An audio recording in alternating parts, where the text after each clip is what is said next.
So you're seeing generally a pushback against that. It's seen as a bit of a kind of partly a cultural overreach, but also a bit of a fair critique of just kind of reporting for reporting's sake. There's a exceptionally good report out there. Kind of ironically, it's from EY, who make bazillions doing this kind of bullshit reporting, but there's this great report called the Enough Report, which is around the state of corporate sustainability reporting. And there's 2 pages in it, and the first page shows a bunch of graphs that show the massive escalation amount of time and effort put into companies reporting against whichever metric that has been, or standard that's been designed.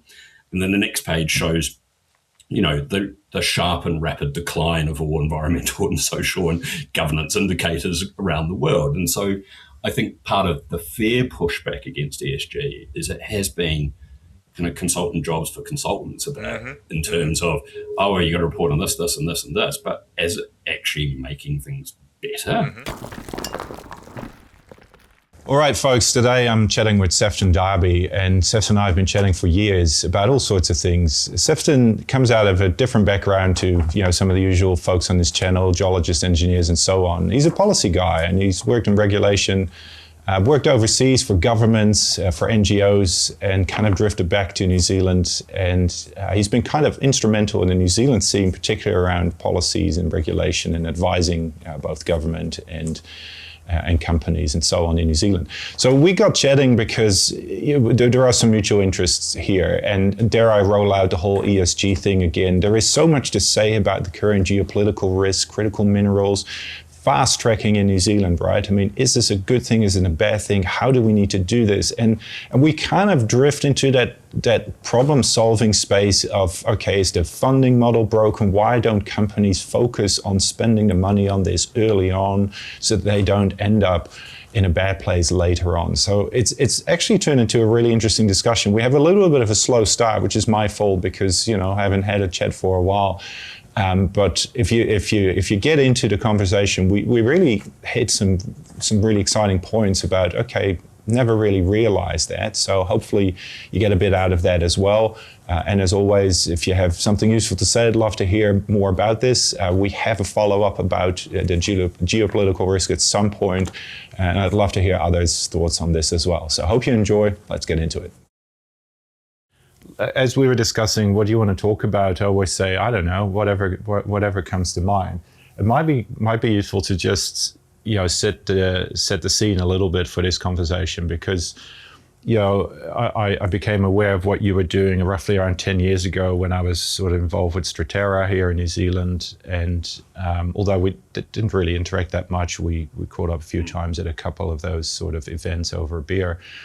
And then you drifted sideways into, a different part of the industry and so on. But maybe for setting the scene for the conversation, because a lot of the listeners, that might be interested in some of the journeys that people have had throughout their careers, or some of the different topics that we cover here. But maybe if you can run me through just a little bit of a brief background where you're coming from to this mining discussion, in terms of education, because I watched a couple of, the interviews that you sent me through. So you have two parents as scientists. So that part I found quite funny to watch.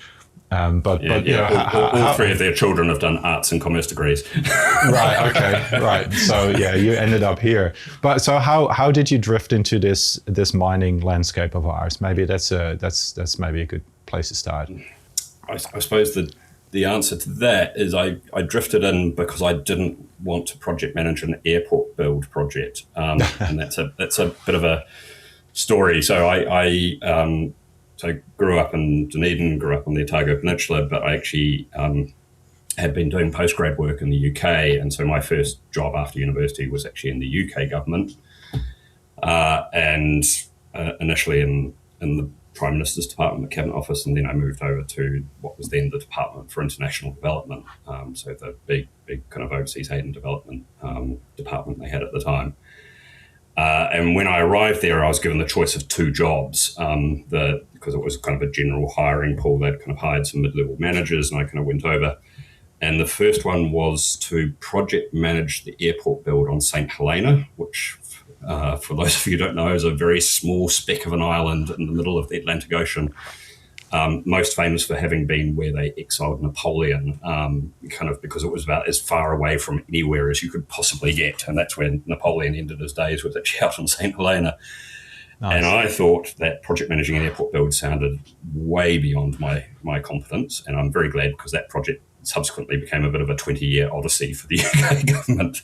Right. And then the second option I was given is somebody said, we're doing something about oil and mining and corruption, and I don't know anything more than that. And I thought, I'd done a bit of work in the Cabinet Office around trying to build these kind of tripartite partnerships between communities, and actually in the Cabinet Office it was mainly with telecommunications providers and internet service providers, kind of early days of internet regulation. And I thought, actually I kind of get that, these kind of conflicting perspectives between NGOs and big multinationals, and then kind of government trying to find the balance between them. So I went into that, and that was 23 years ago. And the thing they were trying to work on, there was a very small kind of team there called the Business Alliances team, which was kind of largely, it was kind of weird because most of the department didn't really talk to business and didn't really want to engage with them. And not much alignment.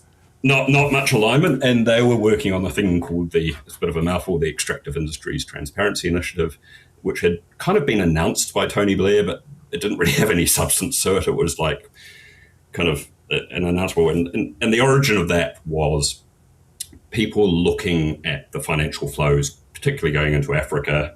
I mean, there's probably a couple of origins. First of all, there was looking at the financial flows going into Africa in the early 2000s, and people realizing that the aid and development flows were actually much smaller than the investment flows that were going to go in on the oil and mining front and the revenue flows that were going to come out. So they were kind of going, well, look, we could do everything right in the aid and development front, but actually if that kind of resource curse pattern of kind of corruption and poor governance continues, then we have a real opportunity to fundamentally positively or negatively shift the dial for a lot of countries. So I think that was driving it. And then the other thing that was driving it is that there were a couple of really big investments. The IFC was, I think, involved in both of them. One was the kind of the Chad-Cameroon pipeline.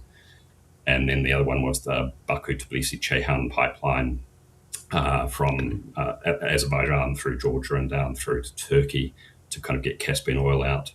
And then there was a couple of subsidiary kind of EBRD investments in Central Asia, where the continuing theme was we as shareholder banks, and those banks, investment banks owned by governments, are making really significant investments in these regions, but we need, as with any bank, greater transparency over what our clients are doing with the money. So that really drove EITI, and in my early days, it meant I spent a lot of time on the road out to Azerbaijan and Kazakhstan and Kyrgyzstan initially, and then subsequently down to Sierra Leone, Liberia, Nigeria, Ghana a little bit, Indonesia, the Solomons, places like that. So an awful lot of negotiating with government ministers and an awful lot of putting together of these coalitions of governments, companies and NGOs to find a way of disclosing information in a way that was acceptable to all. So that was my very odd entry into the mining industry. Yeah, geez, that's but obviously quite a dare I say, a non-technical perspective, really straight into the deep end of relationships, communication with governments and policies, and maybe then a link back to New Zealand, because obviously at some point you brought all that knowledge back to New Zealand, right? And what was the connection there that made you want to do this, or not want to do this, that got you coming back home and taking all that knowledge, and what do you want to do with it here? Is there something to do with it here? And are people listening? Yeah. I've got all these questions just sort of coming out of that little setup there. So I was based in Washington, D.C. at the time, working at the World Bank, and I came home to look after some family members. One of my parents was really sick at the time, but continued the work from here. Spent an awful lot of time on planes, realised that was pretty bad for my health, but also was kind of really, had this kind of moment of like, oh, geez, I'm flying around the world on planes, often parachuting in at, really senior levels to kind of ministers of mines and ministers of finance, in a way that I was sitting there kind of going, geez, like if I was the minister, I wouldn't see me. So I don't quite understand why you are. And I got kind of a bit kind of, pretty aware that I had a great theoretical knowledge of the industry, but a pretty poor kind of on the ground knowledge. So I started looking around for jobs within the mining industry, because I thought, right, I've done a lot of contracting to NGOs. I've done a fair bit of work for the British government, and I've done consulting work for the Germans and the Australians and kind of various multilateral governments.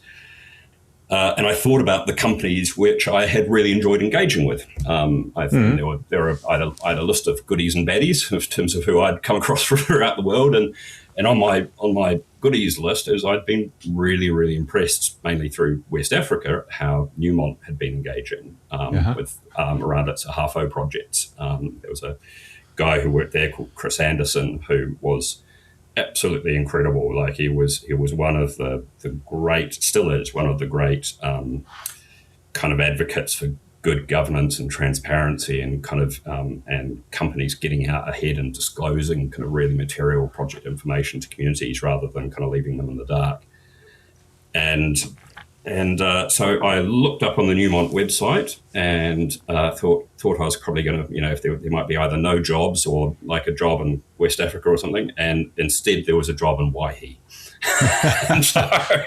So the external affairs manager job in Waihi, I was interviewed for that by two people who ended up being incredibly influential on how I kind of think about mining. The first is a guy called Calvin Eglinton, still in New Zealand. He's works for Craig's Investment Partners and Surf Life Saving New Zealand and a few others at the moment. Okay.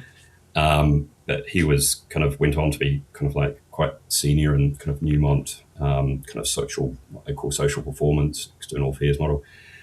And a very, very quiet mining engineer by the name of Glenn Grinley, who was the site general manager at the time, and who really didn't say very much throughout the entire interview. And then at the very end, he kind of stood up and he kind of walked over, and it's that classic kind of mine manager's office where you've got a great big aerial photo of the entire site. And there's, people familiar with the Waihi site will know there's a very dramatic kind of pit in the middle of a town, or a town in the middle of a mine, depending upon how you see it. Mm-hmm. And he pointed to the entirety of East Waihi, which is very, very beautiful residential area, kind of schools, paddocks, farmland, and he said, we've found quite a big resource under here. And he kind of waved his hand at all of East Waihi. He said, how would you go about that? And that was my first hint of what became known as the Correnso project. So the massive underground expansion from Favona through Trio through to under East Waihi. And so I took that job. It was interesting. My mum was living in Thames at the time, so an hour up the road, and was a paid-up member of the Green Party. And very deep. So I knew kind of a few people around, mainly on the environmental movement side rather than on the mining side. So that was a really interesting multi-year conversation Mum and I had about the tensions between environment and mining. But working with that company and with that community on the Correnso project, which is kind of 200 to 400 meters underground, under residential areas, a small number of resettlements and relocations, in terms of there were a couple of properties where the mine couldn't operate within its limits. Mm-hmm. But, that was the hardest job I've ever done in my life by far and away.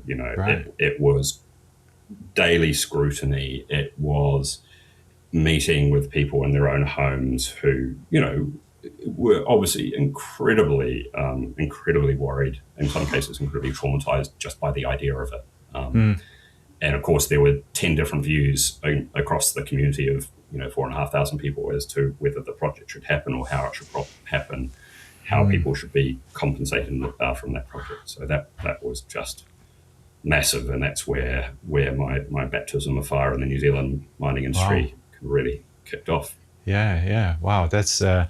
I mean, I've had the pleasure of going on the ground there, but and I do remember the early presentations. I think that I saw of how that was managed, and remember because I never really had too much involvement there, but I think it was always regarded as an example of how to do that well, and that's always stood with me. But maybe as you were explaining that. One of the questions that, when we discuss these social performance issues and so on, maybe just throw a blunt one out there. Is anybody actually doing this right? Because everybody seems to be talking about how shit everybody is at doing everything. And it's just so depressing that actually on the channel, I've actually stopped, and I think I mentioned this to you the other day, I kind of stopped talking about this because it's just so depressing to constantly spiral the same bullshit around, how we all suck at this and we all need to do it better. But then if you ask people, well, how should we do it? And why can't we do it better? Then it drifts into this very sort of loose, I have some ideas and opinions kind of stuff, and you go, okay, well, that sounds interesting, but it doesn't have any practical purchase on anything. I can't find, so maybe, can't we just say these guys, they're just getting it all right because they're doing A, B, C, and D, and there's a formula, and you just do this and you get on with it. Why doesn't that work in this space? Why is it so difficult? Why is it so difficult? The great question. I'm actually going to start with the positive end, which is kind of, is anybody doing good stuff here? And the answer is they definitely are, but it normally takes a good crisis and to get them there. I mean, just on the theoretical, I'll say slightly theoretical, but in terms of, if somebody wanted to find a really good description of social performance and community engagement and what that means and how to structure your organization to deliver it, I think the work that ICMM has done on this is exceptional. And I know there'll be people who say, ICMM, that's just for the big kids club, that's only for a big miner. Well, take the ICMM label off it. It's all up on the internet there for you to steal and use, and it's really exceptionally good work, and what I think they have got their heads around in a way that, there are 1,000,001 guidelines out there on good social performance, good community engagement.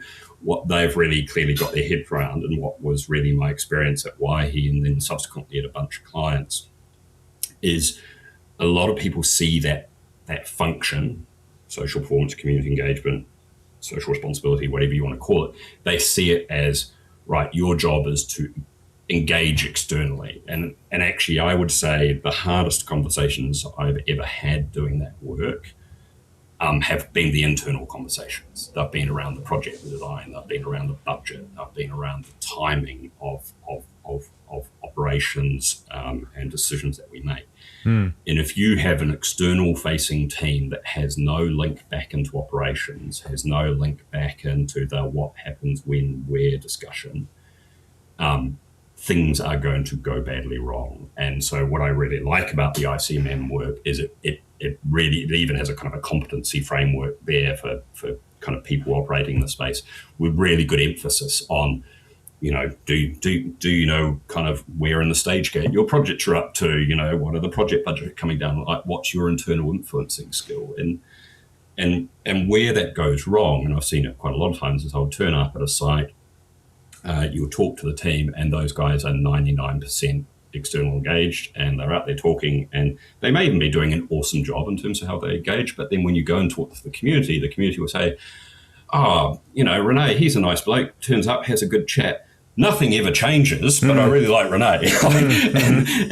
and the nothing ever changes is how the community says there's no link back to the operations. There's a disconnect between the geos, the engineers, even the truck operators on a day-to-day basis.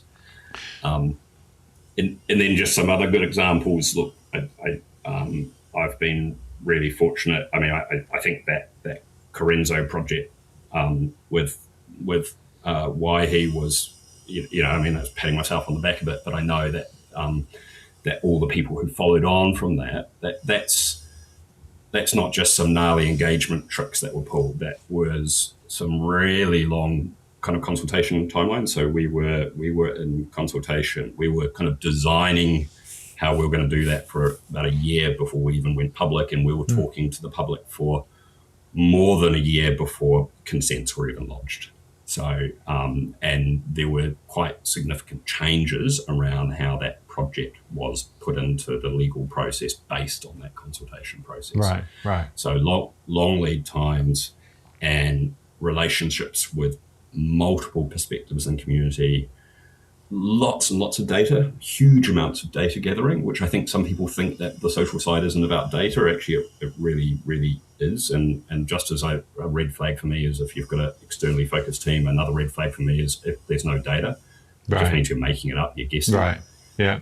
I did some really outstanding work with Northern Star, actually, at KCGM, at Kalgoorlie Operations, the super pit. There's a kind of part of the community there called Williamstown, which sits kind of basically on top of the Mount Charlotte Underground, and really big impacts from that operation, and that community had kind of been slightly passed from pillar to post by different mining companies there for about kind of 40, 50 years. Yeah. And so I was really fortunate to do some exceptional work with Northern Star there around a kind of a voluntary resettlement offer and how to do that. So there's obviously good examples, plenty. There's plenty around. Is it just that we are just desperate to look for problems where there are none? Are we creating a fluff out of nothing? And should we or is there actually a problem to solve? I guess is one of the ways to ask that question. And is it just the moment, it turns into something that it turns into a breeding frenzy of consultants and people with ESGs and AusMMs with courses on ESGs. I think they're known as bullshit jobs, René. Well, call it what it is, but I find it really, there's clearly a need and a place for it, but as a poor dumb geologist, I'm just lost in that noise, and I just, as I spend my time doom scrolling on a Friday night on various platforms, I can't get rid of it out of my feed, right? So is that because the algorithm knows that I suck this shit up, or is it actually something that just doesn't want to die, or even by talking about it here, it's continuing. Yeah, we're perpetuating it. I'm sorry. Yeah, exactly, right. So so should I just shut up and go to a different topic, which I'm happy to do because I'm genuinely interested in letting it go, but I've never really heard somebody put the actual lid on it and say, not say nothing to see us stop talking about it, but is that, and with so many other issues, right? There's parallels to this. There's other things that are difficult to talk about as well, but by just talking about we're extending the pain. Is that something, or if you would be in power in New Zealand, right? Would you change anything to how we're addressing this? I mean, you've just termed a new term, Shaneocracy. I was going to come back to that, right?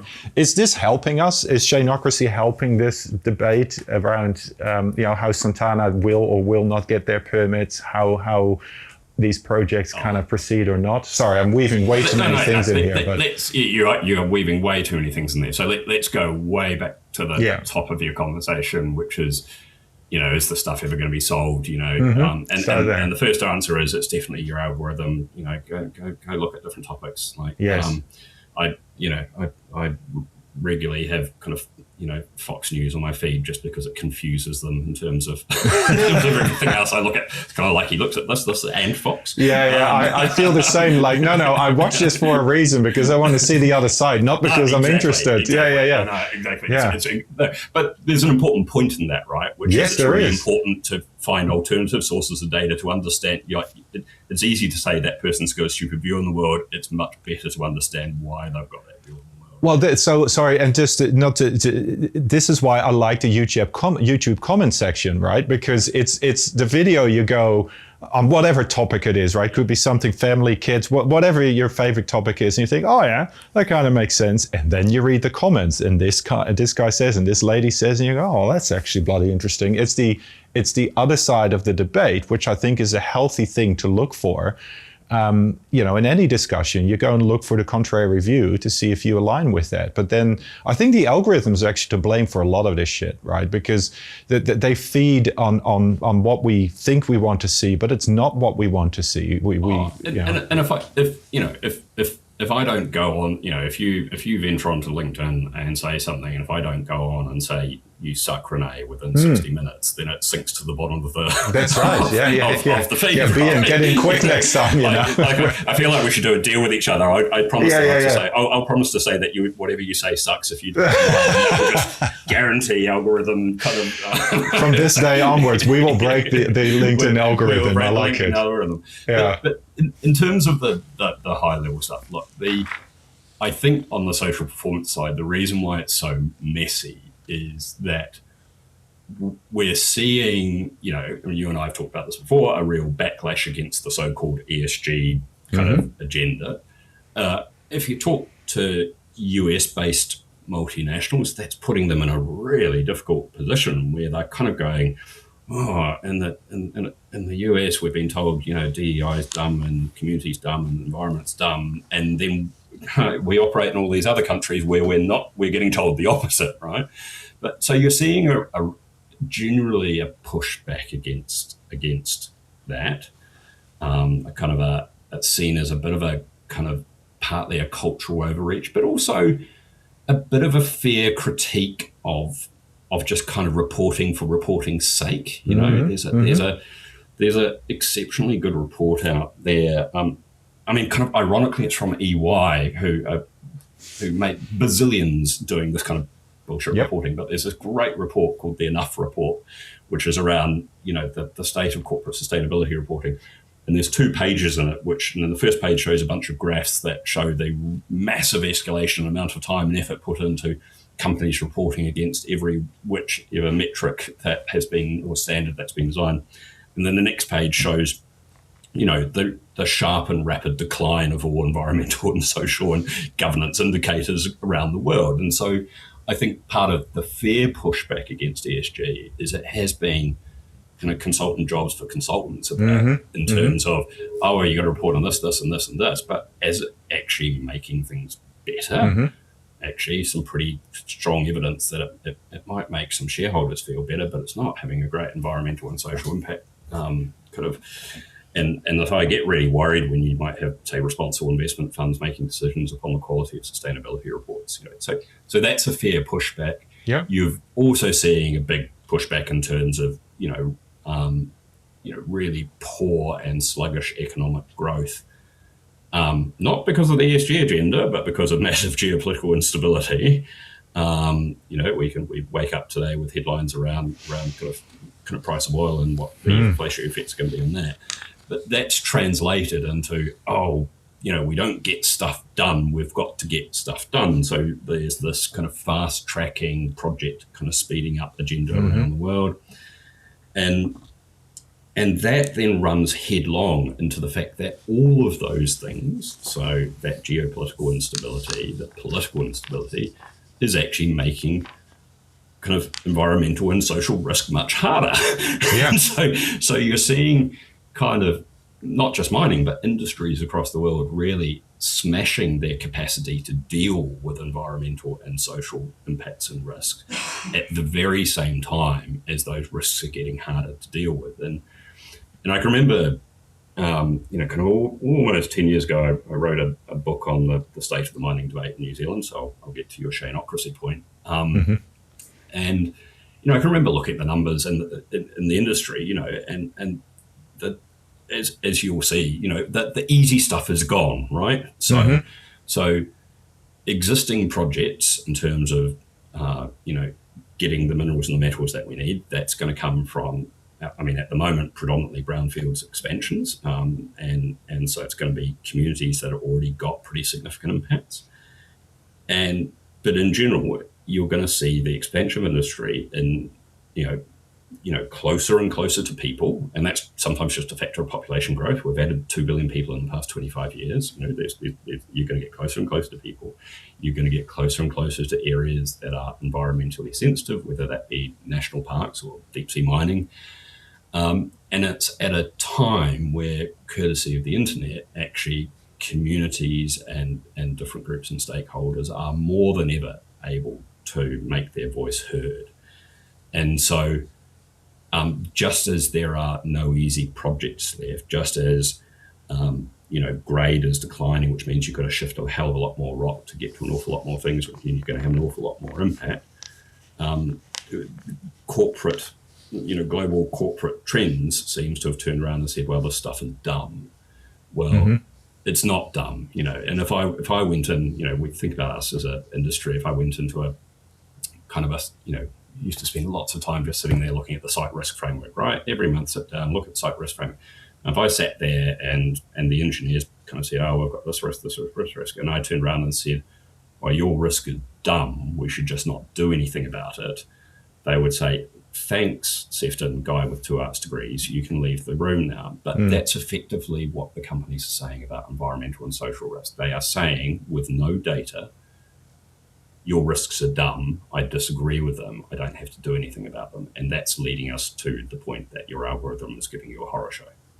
Is that because they feel the wind is in their back? Is that because there are people just getting away with it and they feel that if there's just enough Trumps in the world to spout bullshit, that they can get onto the bullshit wagon and just make it sound dumb because it fits their narrative? Oh, yeah, look, I think it's awesome if your incentives or your timeline is 2 or 3 years, right?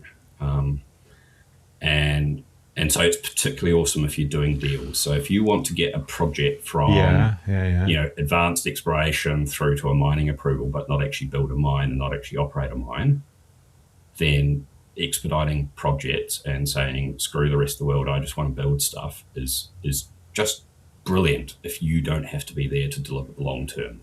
Well, so I'm not necessarily disagreeing with that, but another question that I sort of had lined up as you were going through that last bit there is, are we actually looking at a genuine shift into this just get it done, and mining is actually important? Because if you look outside now, you do see the world starting to take notice. And I think maybe the Shaneocracies, of the world, they kind of are the early adapters or the early loudest shouters in that debate that give some of the smaller companies an immediate initiative to go and say, okay, let's go and do this, regardless of him being in power or not in another 3 years. It just playing devil's advocate, could there be an actual substance to this drive that we're seeing now that is sustainable? Have we actually seen the first months, years of a shift towards, hey folks, mining is actually pretty useful? I think yes and no. Look, I think that outside of mining, there has been the combination of kind of the after effects of the GFC, which we're still living through, right? Like Trump and co is an after effect of the GFC. Sure. Effectively the freezing of social and income mobility in large chunks of the world. In other words, the people who are getting richer are a very small number of people at the top. But you look at stuff from like the US, where effectively the average income of the middle class hasn't shifted for 30 years. So you've got some really long-term trends playing out economically and politically, which is certainly pushing in favour of economic development, whether it's mining or anything else. Yeah. Now, in terms of how that's playing out in the mining space, I think there's some perfectly sensible stuff. So let's take that New Zealand example. It was driving industry nuts, the amount of overlapping kind of regulation around, if we think about land use regulation and rehabilitation. And, you would have situations on projects where a district council, a regional council, Department of Conservation, and let's not forget Land Information New Zealand, which had another 10% of the country, and you'd often have like 4 slightly similar but also slightly different reporting and requirements on a project. God forbid you've actually got a private landowner in there where you've got your own, and so there's some really sensible stuff. So and this is where I think I've heard a few people say, oh, I wish they hadn't called it the fast track bill, because there's some sensible stuff in there around the layers of government and the lack of clarity around who's responsible for who, or the imperatives that if you're going to regulate something, regulate it once. That is incredibly wise and incredibly important, and I think is really good stuff to do. So you are seeing a bit of a shift to kind of more of kind of one-stop shops for kind of major projects, and I get that bit, but it's the second and third pieces of Shaneocracy, and for those of anybody who's listening to this outside of New Zealand, Shaneocracy refers to Shane Jones, who's our very robust resources minister and regional development minister, who's makes me look shy and retiring when it comes to having an opinion on things. And so the first bit I really object to that debate is the mining industry, I thought, had done some really long-term serious work around environmental impacts and environmental rehabilitation, and really just kind of going, right, we're always getting smashed for the environmental impact. Let's actually take that and let's try and be better than anyone else. Let's try and be better at the quality of water that gets discharged from the mine site. Let's get really good, very erratic application of this one, but in terms of tailings dams engineering, in terms of the new dams getting kind of constructed and engineered out there, let's get really amazing at site rehabilitation. And so I had seen in person some exceptional examples of rehab, water treatment, investment in biodiversity projects and conservation by mining companies. And then this guy comes along and just takes us back 20 years to this debate where mining's against the environment and environment's against mining. And I just felt it just smashed 20 years of really hard work by some really good people around, look, actually, mining isn't anti-environment. And actually, in a lot of countries, the real challenge around, if we think about biodiversity, massive problem in New Zealand, we've got 1/3 of the country in a conservation estate in New Zealand. The material issue in New Zealand around maintaining kind of biodiversity and protecting endangered species is one of resources. It's an ability to be able to pay for predator control. Whenever I see someone saying, "Oh, we've got to put this in, we've got to add this into conservation estate," well, actually, if somebody is lobbying to protect something and is not at the same time lobbying for an increase in resources, what they are actually doing is spreading very thin resources even thinner. Yeah. And we run the risk of having, beautiful forests with no animals in them at all. Right? Do you feel, sorry, because I think you made a number of really useful points there, but one thing that I've wondered for a while is, if you would work in a senior position in a mining company and you have a new minister and the ground under you shifts, you're kind of damned if you do, damned if you don't, right? You can't not play along, because you'll get this intense pressure to be on the fast track with everybody else.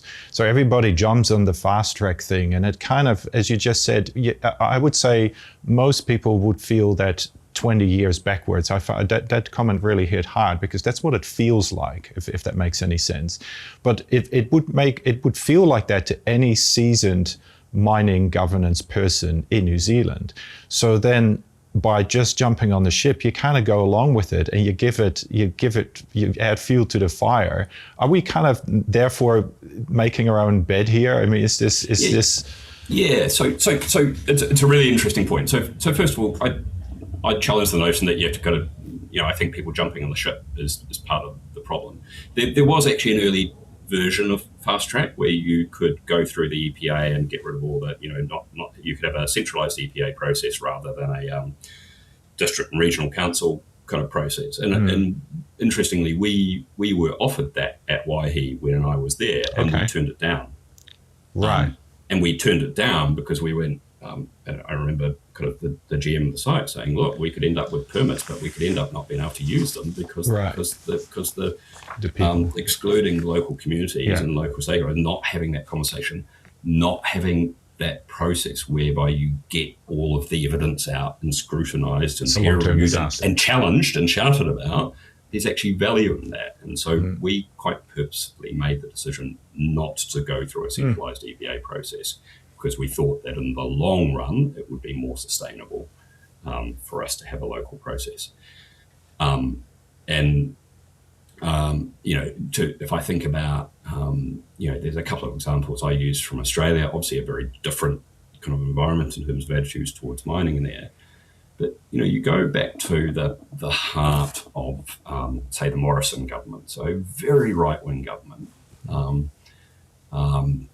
very hostile to Indigenous rights, very hostile to climate change policy, and you go and look at what were, who were some of the biggest cheerleaders for the Uluru kind of statement from the heart in Australia. It was BHP and Rio. They were the ones out there when at exactly the time where a quite polarising right-wing government was saying, we don't believe in any of this, there'll never be a voice to government, we'll never run a referendum. Effectively giant middle finger to Indigenous rights in Australia. And the two biggest mining companies and quite a few others behind them were saying, actually, no, this is really fundamental to how we operate, is to have a respectful and meaningful relationship with the First Nations people of this country. Now, that must have been a very difficult conversation for Rio and BHP to have internally.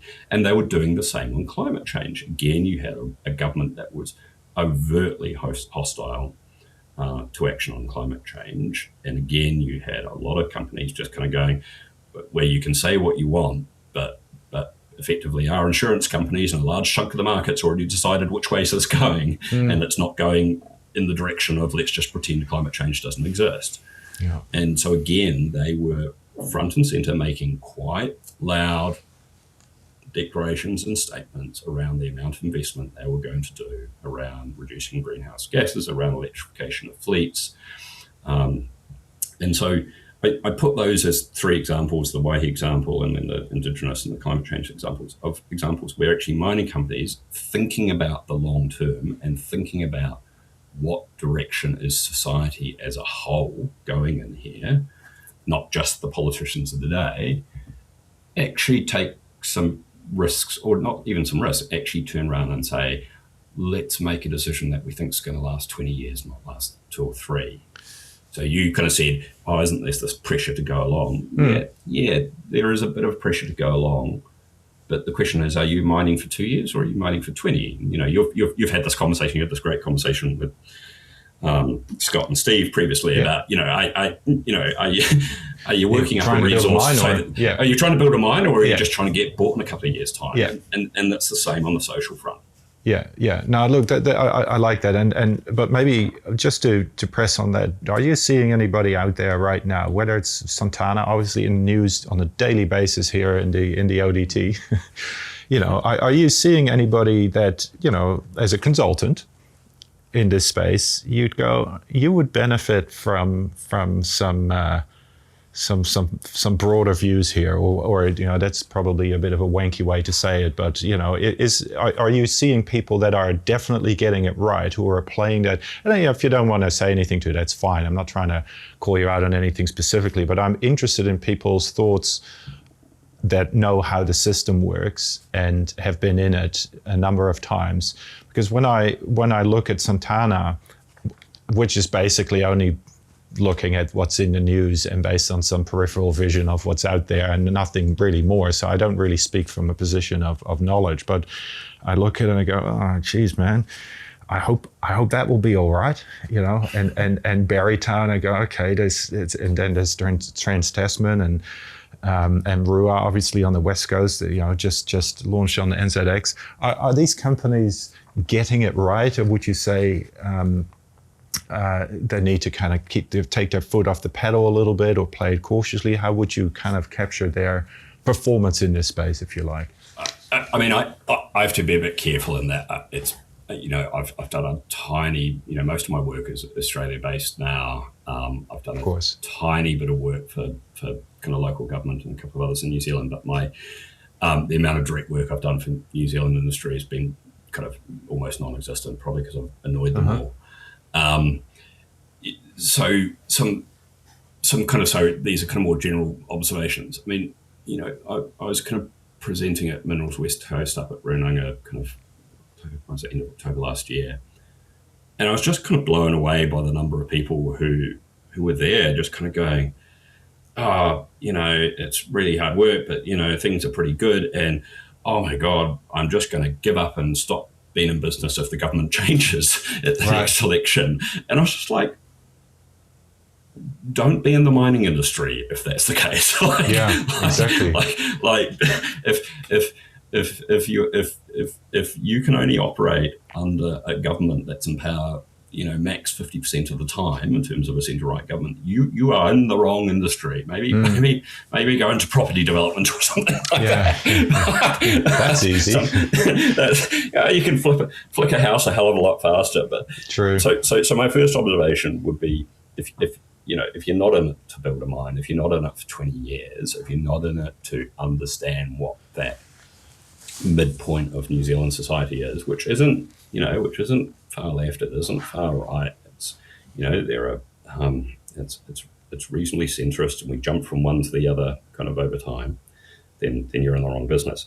In terms of specific projects, I see the noise too, and I am signed up to both the Mount Santana and Mine Supporters group as well as the groups that are against it. So caution to anybody there who's counting the numbers for supporters, because I've signed up to both just to see what both are saying. Yeah, exactly. And on that project, I'm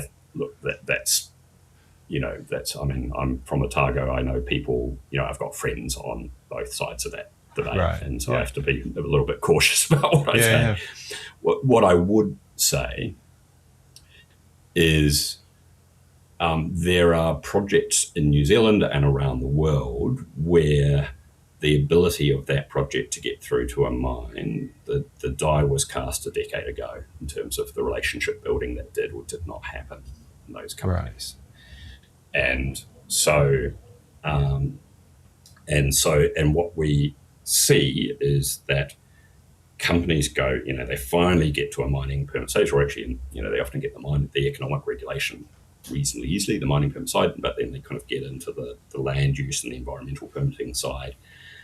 And then the scrutiny really comes on, and they quite often get smashed to bits at that stage. Now, and then what happens is, and this is where I just don't have a hell of a lot of sympathy for industry, is they kind of go, oh, look, we got smashed to bits by the environmental regulations. The regulations must be wrong, and we need to fast track everything and cut the regulations. Now, my objections to that are a couple.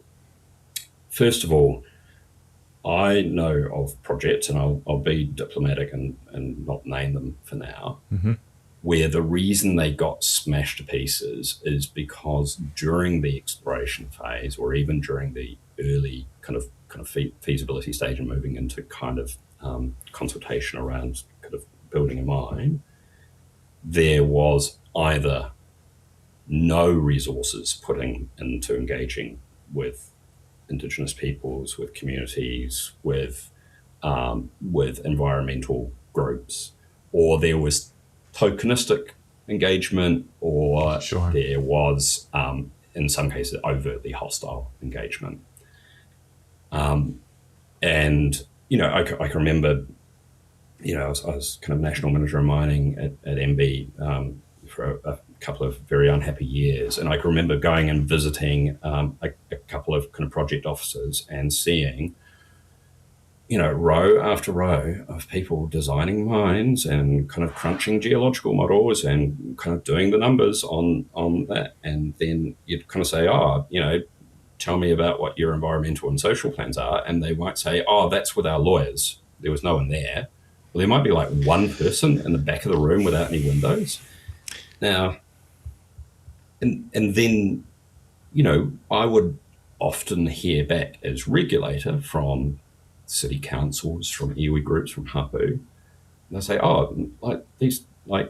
no one's come to talk to us. No one's engaged with us. And I'd go to the companies and say, hey, look, you're coming up to a tricky time. Obviously, I don't, we're not involved in an EPA process or environmental process, but you might want to start talking to these people.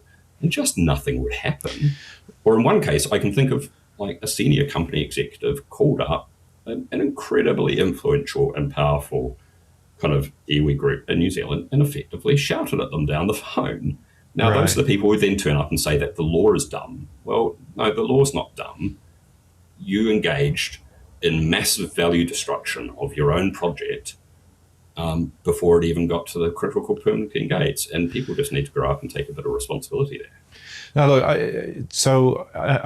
we exchanged a couple of emails on that, and I remember when I read, I think, a question that you put in there, I felt that I needed to push back on that a little bit, because nothing you said is I necessarily want to challenge, but the problem is you only have a project once you have a certain amount of confidence in what you have. And because of the funding model is so broken, which is the discussions that I've had with other... that's the point, right? Yeah.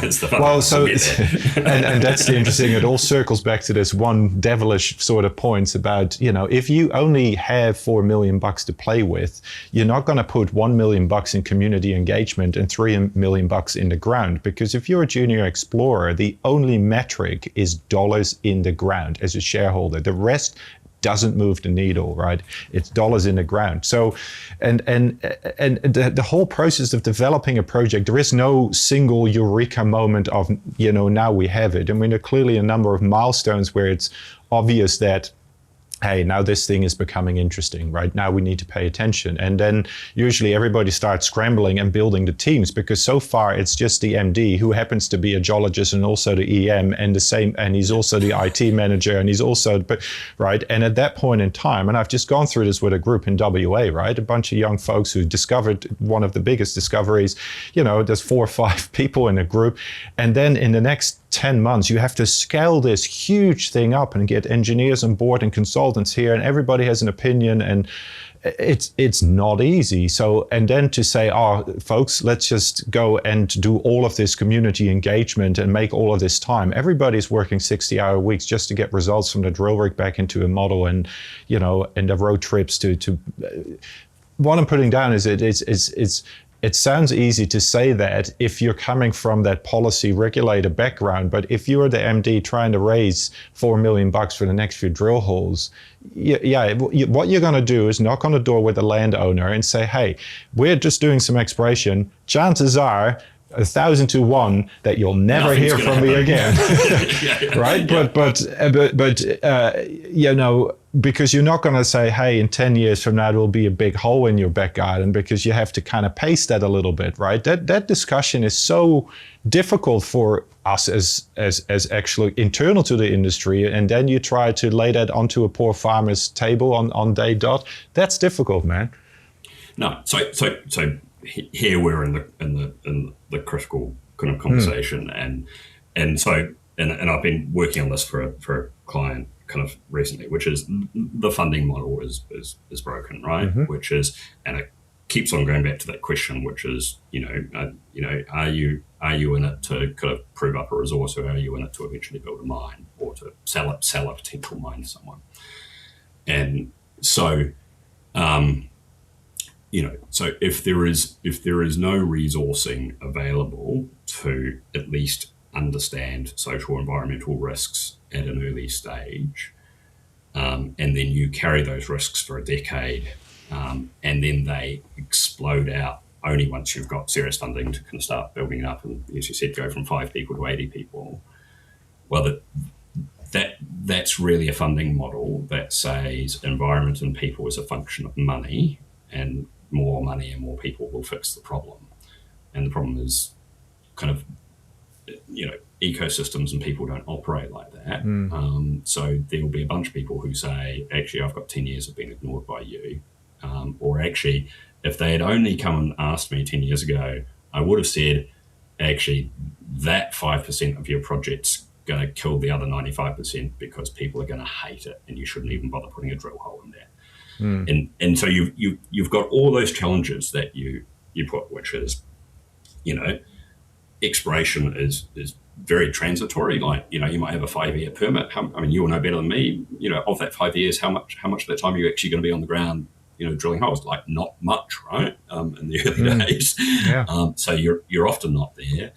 Your environmental impacts are pretty negligible if you're a good operator. So you're not going to trigger a bunch of regulatory kind of triggers around significant impacts. So even the regulators are kind of going, oh, you're not really doing much, so we don't need to be involved, and you certainly don't need to talk to anybody in the community about it. I mean, just make sure you've got landowner kind of access. And then, as you said, the funding model is saying all I want to see is kind of drill holes and proving up resource and reserves.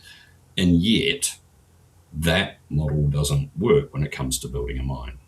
Well, so maybe it's not necessarily the funding model, but maybe it's more the scaling model. And what I mean by that is as you go from that 10,000 to 1 chance to 1,000 and 1 chance to 100 to 10 to 1, right? That's the curve along which we all walk. And I think the trigger for that engagement or that environmental, it is quite late in the piece where the probabilities are stacking up to a degree where we all agree that now this thing needs to happen, right? And it's clearly too late in the piece.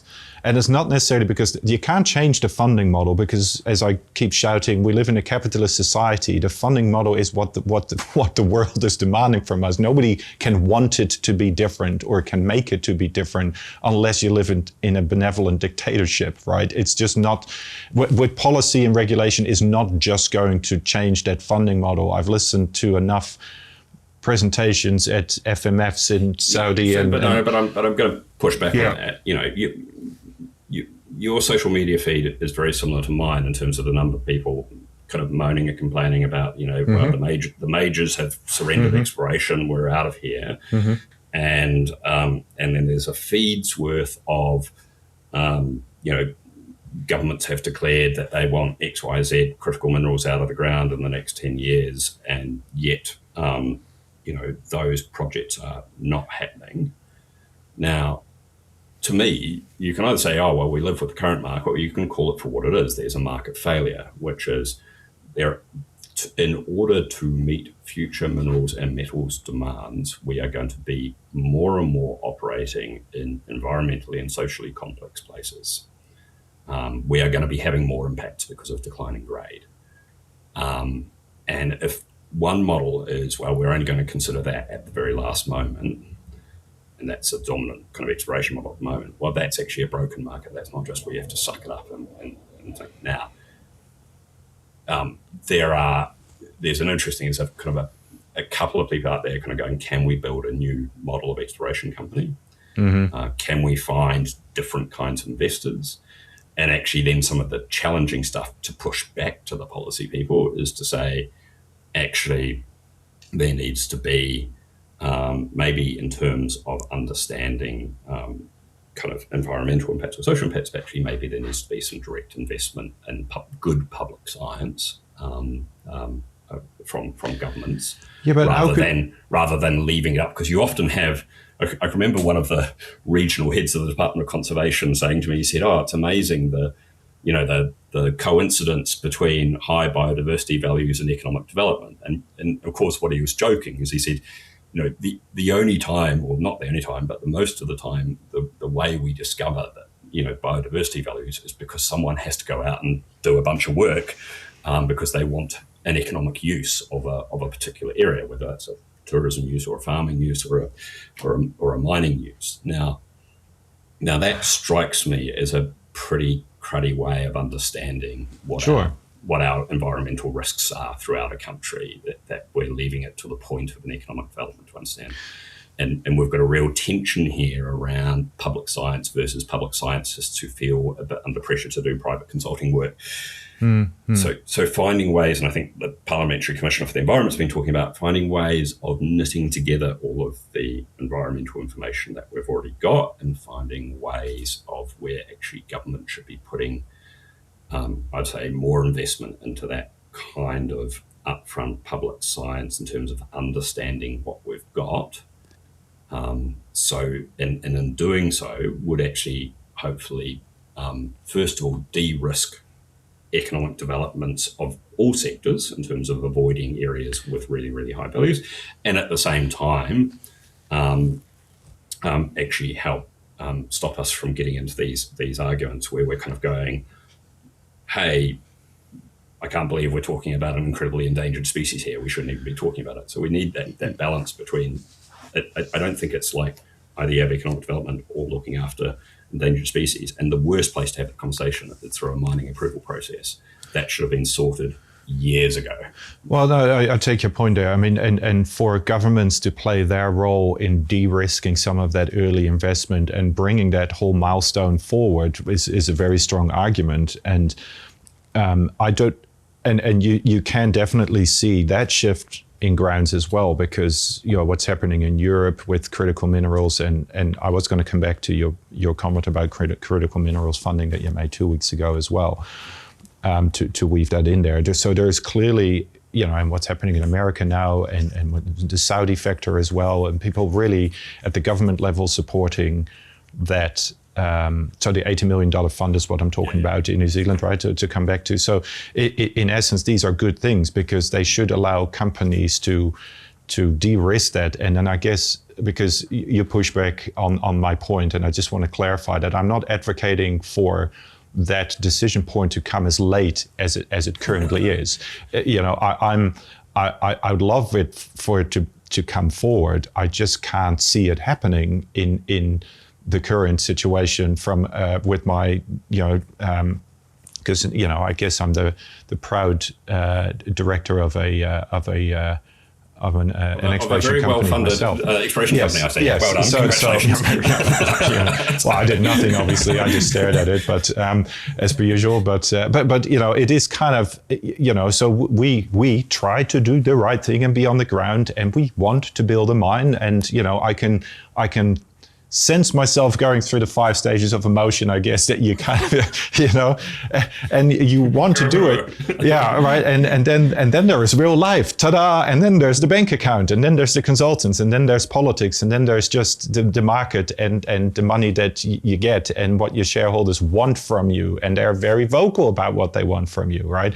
I'm not saying it's impossible, but it is a bit of a utopian thing to strive for. And then as an extension of that, I can see that. So yes, to your point about governments starting to play a bigger role. And so yes, there is definitely, there's something to say for shifting grounds that might clean itself up to a degree where we can all make better decisions earlier on in the process.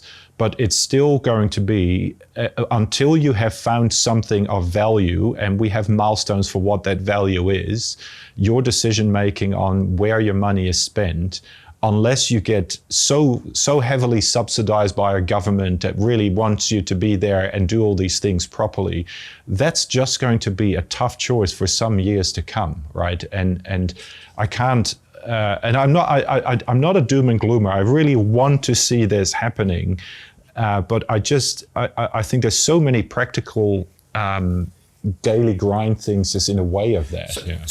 But there's some behavioural things here, right? Which is every time, right? Every time you said it all comes back to behavioural stuff, and it does all come back to behavioural stuff. I hate doing things I'm not good at, right? Because it's like, God, I'm just like, ask me to run. I'm not built for running. I look stupid when I run. I don't like doing it. And if someone turns around and says, "Hey, Sefton, you've been signed up for a 10K run, off you go," I'm going to avoid that for as long as I possibly can. Yeah. And actually, when we think about industry, it's very similar around environmental and social, which is that we are an industry where some of those skills actually need to be part of the executive skill set, and they need to be part of the executive skill set, or even the geology skill set much earlier on. And there are, I've come across, exceptional exploration geologists, the people who really get it, who understand that long-term dynamic, who know how to have that conversation, and they know that pushing it back and not wanting to do it because it's uncomfortable and because it's something that you don't think you're very good at is only going to create project risk. And this is where there is some really good work that is starting to get done for a while I did, I'd kind of pop up every second year at the University of Tasmania's kind of master's course and do a little session on kind of community engagement. Bruce has been doing some exceptional work through AusIMM around trying to get some of those skills around social performance, around community engagement, into the skill set of people who naturally feel really uncomfortable in this space. And so there are some practical things you can do about, let's not just say, there's a bit of a broken market here, but let's also say, actually, every industry needs to evolve its understanding of what makes a successful executive. And you will have come across them, and I will have come across them. I've also come across some of them who are so uncomfortable with that area that they either don't do it, they don't even have the conversation, which is a pretty low-cost thing to do, or they do it, but they do it through this lens of it being some sort of existential argument that they've got to win, and they call people up and start shouting at them. And at that point, they're just wiping value off their companies. Yeah, look, I love that, and I think you pointed out some really good things there. I mean, it's the education, the behavioral science, and I've made this point in various other discussions before about, our directors, are they getting trained, and where do they get trained? Is the Institute of Directors course in Australia, New Zealand, and it's all very, here's some marketing, we don't really get into the behavioral science, if that's the right term for it, or particularly these kind of subjects are just not part of the curriculum. And on top of that, I think the other problem is to be able or to get into this industry and have the stupid idea to spend $8 million at a chances of 1,000 to 1 of turning into something.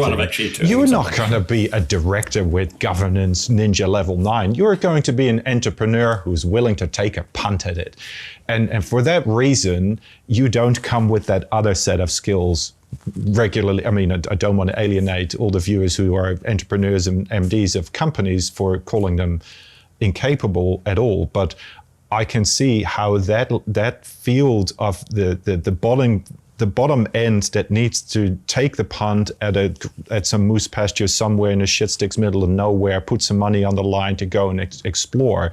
They're not going to have those set of skills, right? There are tens of thousands of those people who are just raising a bit of money because they're selling a good story. They're going to take a punt and they add the first brick to the wall of information, and then the next person will come and the next person will come. And as that pyramid is building up, at some point, the layer of the people who are going to take it somewhere probably have some additional skills that allow them to sort of tap into this. But by that time, as you pointed out, it's already too late on the social interaction and the environmental interaction, because all the... But you've got to... Look, people don't value what they don't understand. And I am so cheap compared to a drill hole. I'm so cheap compared to, not even a bit of a drill hole. And then if you look at, really exceptional social data providers. I know you've had kind of Karen Moffat on here. Voconic has this kind of awesome line of like, you can kind of sign us up for data for the same price as one tire on a mine truck. Yeah. Now, and now what they're saying in that is don't tell us you can't afford us, because you can afford all these other things that you value, but you're saying you don't value this. And it's the same. You can say, fair enough, you're not going to get level 9 ninja social governance environmental specialists on kind of junior mining company kind of boards of directors.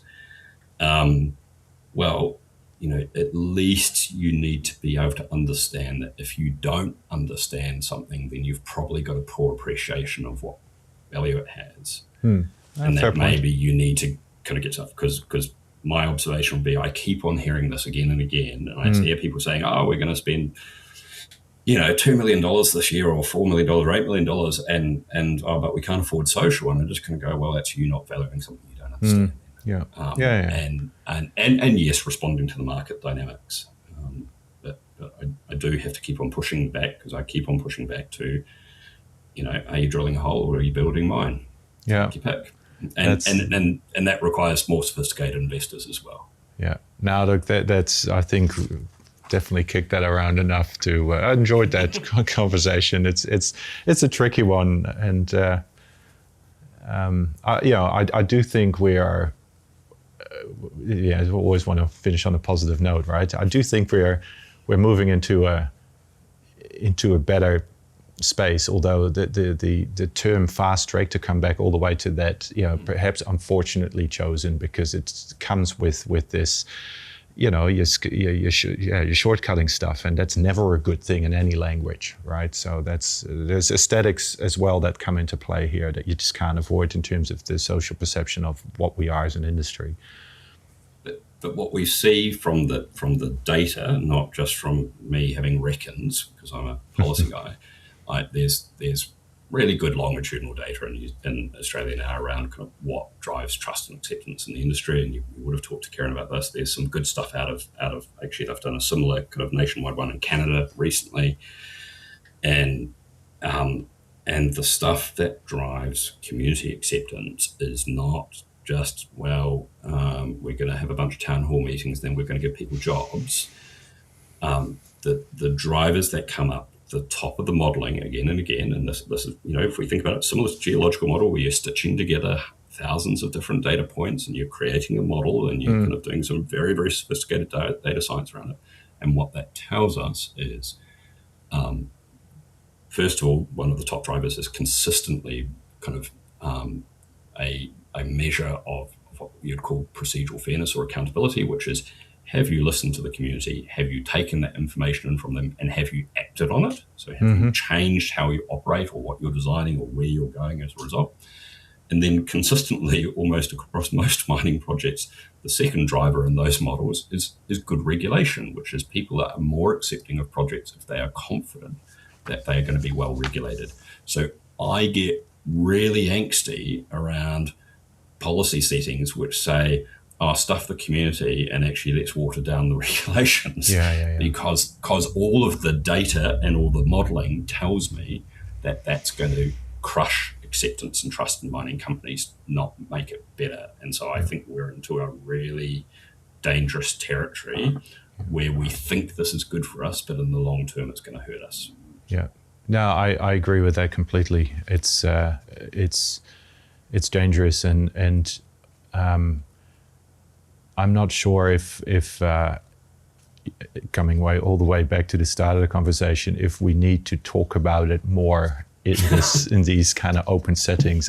I think we do, because one would hope that some people listen, right? It's not just about shouting; it's about discourse. And I've had a number of these discussions, and this last point of yours is where most people settle on. It's dangerous, and in terms of the long term, I don't think it's going to do us any good. Yeah. Sefton, I think we'll leave it here. Thanks so much for your time, man. Appreciate it. And look us up when you're in Dunedin. Cheers, René. And we'll have a beer there. Cheers. Okay. See ya.